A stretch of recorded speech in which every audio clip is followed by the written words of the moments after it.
Existem coisas na vida que se podem controlar. Existem coisas da vida que não se podem controlar. E é preciso a gente lidar com isso com uma certa resignação.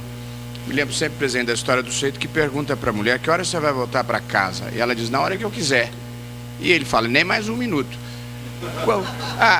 A circunstância é a seguinte: não é controlável, não é controlável. A gente controla apenas o que pode. O que eu acho importante é estabelecer dois princípios, dois valores com os quais nós vamos trabalhar. Eu acho que esses dois princípios devem ser impedir a desnacionalização e assegurar o tratamento isonômico.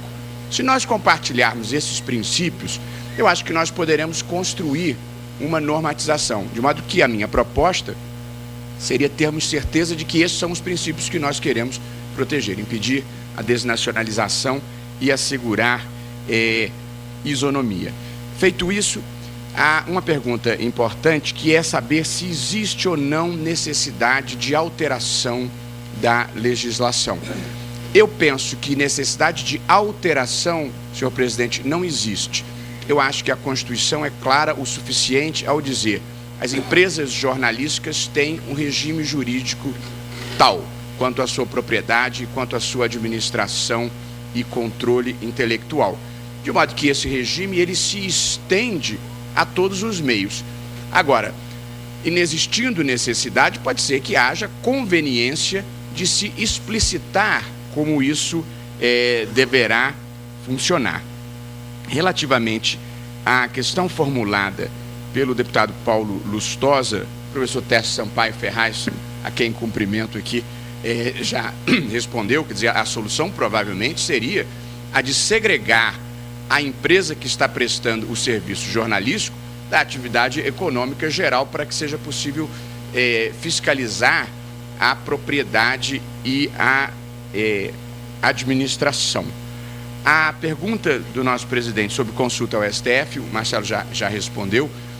Não há possibilidade de consulta, mas eu honestamente acho que não há nenhuma dificuldade interpretativa, porque, como disse, a Constituição disciplina a atividade de jornalismo independentemente do meio.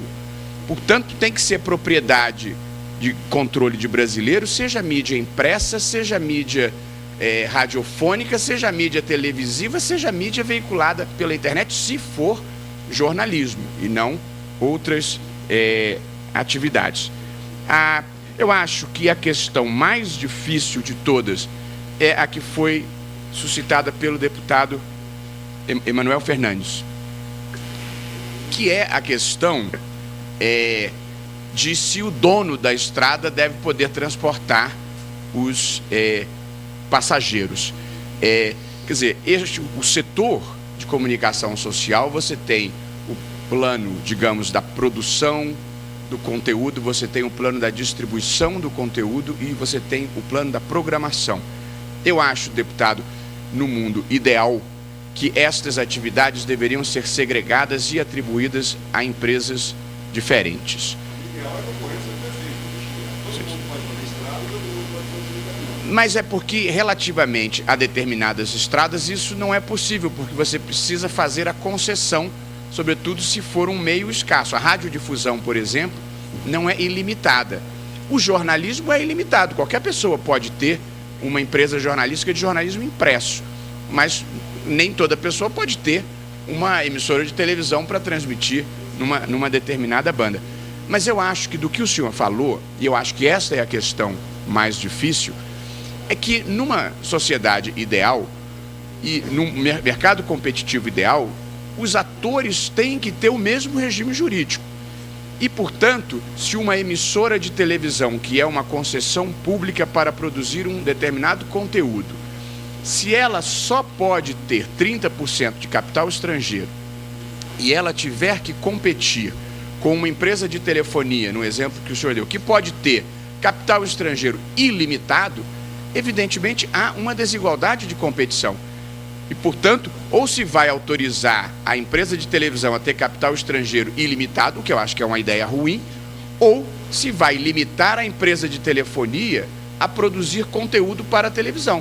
Porque se não houver uma regra comum para esses dois atores, você vai ter um mercado em que um ator pode tudo e o outro ator tem um conjunto de restrições impostas pela Constituição. De modo que eu acho que a gente deve proteger, em primeiro lugar, a produção nacional. Mas se alguém achar que o mercado não deve proteger a produção nacional, então todas as emissoras deveriam ter o direito de se capitalizarem com capital internacional. Aí eu acho que o risco de nós acabarmos com as festas juninas e passarmos a ter festas de Halloween e, em vez de futebol, termos touradas aos domingos, vai ser muito grande. Então, eu prefiro o modelo em que haja um mínimo de nacionalização da produção. Muito obrigado.